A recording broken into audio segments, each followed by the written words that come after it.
Hello दोस्तों, कैसे हैं आप सभी। मैं स्वागत करता हूं आपके मेरे चैनल पर जिसका नाम है लीगल पेडागोजी। दोस्तों, इस वीडियो में हम डिस्कस करने वाले हैं प्रीवियस ईयर क्वेश्चंस को which are based upon legal aptitude and legal reasoning. और इसके थ्रू काफी सारी चीजें हम जानेंगे। ऑल्दो 10 क्वेश्चंस कवर करेंगे, पर काफी चीजें हमें सीखने को मिलेंगी इस वीडियो के थ्रू। तो दोस्तों, लीगल प्रिंसिपल कहते हैं कि attempt is an inchoate offence under IPC. तो इनकोहेट ऑफेंस होते हैं जो कि इनकम्प्लीट ऑफेंस होते हैं, पर उसके लिए आपको चार्ज किया जा सकता है। जैसे कि अटेम्प्ट टू मर्डर एक इनकोहेट ऑफेंस है, पर उसके लिए आपको सजा मिलती है। या फिर कॉन्स्पिरेसी कॉन्स्पिरेसी खुद में एक ऑफेंस है, ऑल्दो इनकम्प्लीट होता है, पर फिर भी उसके लिए भी आपको पनिश किया जा सकता है। तो इनकोहेट ऑफेंस होते हैं इनकम्प्लीट ऑफेंस जिनके बेसिस पर आपको सजा मिल सकती है। तो फैक्ट्स है, A with an intention to steal some money. तो इंटेंशन थी कुछ पैसे चुराने की, और जिसके लिए वो बी की पॉकेट में हाथ डाल देते हैं। और गलती से क्या होता है कि उनकी जेब में एक बंदूक होती है जिसका ट्रिगर दब जाता है, जिसकी वजह से बी की डेथ हो जाती है। तो अब आप मुझे बताइए कि इसमें उनके ऊपर क्या वो अटेम्प्ट टू थेफ्ट के लिए लायबल होंगे, मर्डर के लिए, या फिर दोनों के लिए। तो इसमें इंटेंशन क्या थी? इंटेंशन थी कुछ पैसे चुराने की।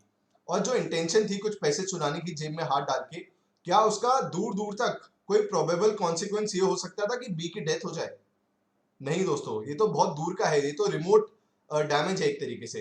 अगर मैं टॉर्च की भाषा में बोलूं तो ये तो बहुत दूर का कॉन्सिक्वेंस है, कोई प्रोबेबल कॉन्सिक्वेंस भी नहीं है कि पैसे चुराने जाए, जेब में हाथ डालें और डेथ हो जाए। तो इसलिए खाली ए को जो चार्ज किया जाएगा वो चार्ज किया जाएगा खाली A is guilty of attempt to theft only. तो ये बात आपको पता होनी चाहिए, क्योंकि ना तो प्रोबेबल कॉन्सिक्वेंस है बी की डेथ कॉज करना, ना ही उनकी इंटेंशन थी बी की डेथ कॉज करना। इंटेंशन थी कुछ पैसे चुराने की।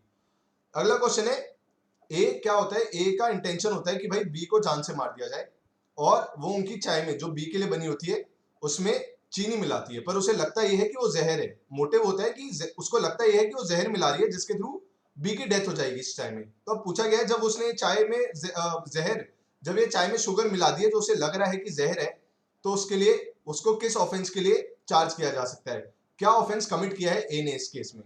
तो मैं आपको बताना चाहूंगा दोस्तों, इस केस में she will be liable for attempt to murder. अब आप मुझसे पूछेंगे, सर इसमें अटेम्प्ट टू मर्डर कैसे हो गया? क्योंकि मिलाई तो चीनी है, जहर तो मिलाया नहीं। पर मैं आपको बताना चाहूंगा कि लॉ किस लिए बना होता है। लॉ का पर्पस एक्चुअली ये होता है कि सोसाइटी में क्राइम कम किया जा सके, जिससे कि लोगों के मन में ये भय बैठे। जो पनिशमेंट दी जाती है वो इसलिए दी जाती है जिससे कि लोगों के मन में ये भय बैठे कि ऐसा ऑफेंस अगर करेंगे तो ये सजा हमें मिल सकती है। तो चलिए, आज तो उन्होंने चीनी गलती से मिलाना तो जहर ही चाह रही थी, पर वो चीनी निकली। पर अगर अभी उन्हें पनिश नहीं किया जाएगा तो क्या अब तक कुछ दिनों बाद असली में जहर ही मिला दें? तो क्या लॉ ऑफेंस कमिट होने तक इंतजार करेगा? नहीं। इसलिए इस केस में A will be liable for attempt to murder, क्योंकि पहली बात तो इंटेंशन थी उन्हें जान से मारने की, ऑल्दो थी चीनी, पर लगा उन्हें यही था कि वो जहर है। तीसरी बात, वो जो चाय बनाई गई थी वो बी के लिए ही बनाई गई थी खाली।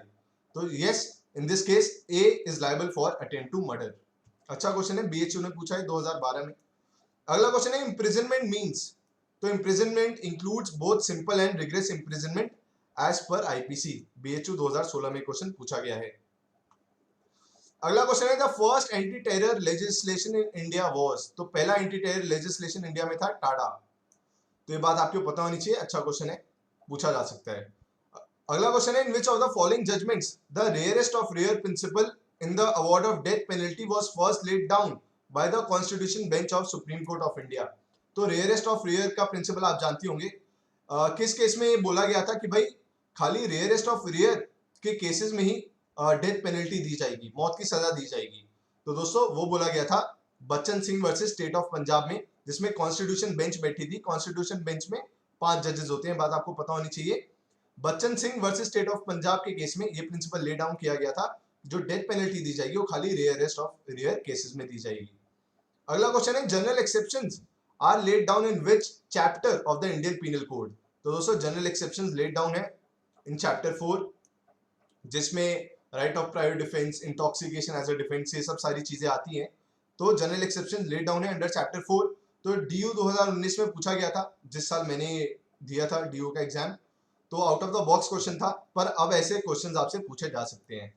अगला क्वेश्चन है, law excuses acts done under influence of intoxication, for that intoxication must be involuntary.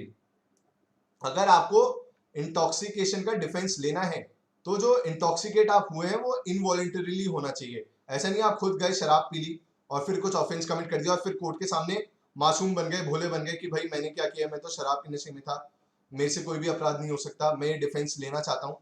पर कोर्ट बोलेगा कि सुनो आपने खुद पी है, ये वॉलेंटरी इंटॉक्सिकेशन है। वॉलेंटरी इंटॉक्सिकेशन के लिए कोई भी डिफेंस नहीं दिया जाता as per Indian penal code. So intoxication must be involuntary in order to claim defense of intoxication. अगला क्वेश्चन है, if a witness makes a statement in a court knowing it to be false, he commits the offense of, इसको कहते हैं दोस्तों perjury। जब आप कुछ court में स्टेटमेंट देते हैं पर आपको पता होती है वो गलत है और फिर भी आप झूठी स्टेटमेंट देते हैं, तो आपको माना जाता है कि आपने परजुरी का ऑफेंस कमिट किया है। ड्यू 2004 में पूछा गया, शायद बीएचयू 2012 में भी पूछा गया था। अगला क्वेश्चन है कि the law commission in which of its report had recommended the retention of death penalty in India. तो दोस्तों वो थी लॉ कमीशन की 35th रिपोर्ट, और किस ईयर में आई थी? आई गेस 1967 की ये रिपोर्ट है। 1967 में रिपोर्ट आई थी 35th रिपोर्ट, जिसमें बोला गया था कि नहीं, डेथ पेनल्टी को रिटेन करना चाहिए, डेथ पेनल्टी देनी चाहिए अगर वो केस ऐसा है, रेयरेस्ट ऑफ रेयर का प्रिंसिपल ऑफ कोर्स अप्लाई करके उसके बाद डेथ पेनल्टी को रिटेन करना चाहिए, क्योंकि उससे अपराधियों में एक दहशत जाती है और क्राइम को प्रिवेंट करने के लिए अच्छा तरीका है। अगला क्वेश्चन है, for the purpose of exercising of right of private defence the physical or mental capacity of attacker is no bar. तो ये बोल रहा है कि भाई अगर राइट ऑफ प्राइवेट डिफेंस किसी को क्लेम करना है in order to protect his own property और लाइफ, या फिर किसी और की जान या प्रॉपर्टी बचाने के लिए, तो जो दूसरा बंदा आप पे अटैक करे उसकी मेंटल इनकैपेसिटी इररिलेवेंट होती है, या फिर फिजिकल कैपेसिटी इररिलेवेंट होती है। तो सुमित एक बंदा था, वो पागल थे। So he tried to kill Shabana नाम की एक लड़की थी। सुमित उनको पागल थे वो, और वो उनको मारने की कोशिश करते हैं, तो शबाना ने अपने आप को बचाने के लिए सुमित को रॉड से मार दिया। तो इस केस में yes, Shabana has the right to private defence though Sumit is mad, क्योंकि मेंटल या फिजिकल कैपेसिटी क्या है अटैकर की, वो इररिलेवेंट होती है। तो वो चाहे पागल हो या सही हो, आप अपनी जान बचाने के लिए right of private defence claim कर सकते हैं। तो दोस्तों ये वीडियो अगर आपको पसंद आई हो तो चैनल को लाइक जरूर करिएगा, वीडियो को लाइक जरूर करिएगा, और कमेंट सेक्शन में अगर आपके कुछ सजेशंस हो तो उनको भी जरूर बताइएगा। और एक बात और मैं आपको बताना चाहूंगा कि जो इंटॉक्सिकेशन का डिफेंस है जिसके बारे में बात कर रहा था, ये दिया गया है सेक्शन 85 और 86। सेक्शन 85 और 86 इस बारे में बात करते हैं।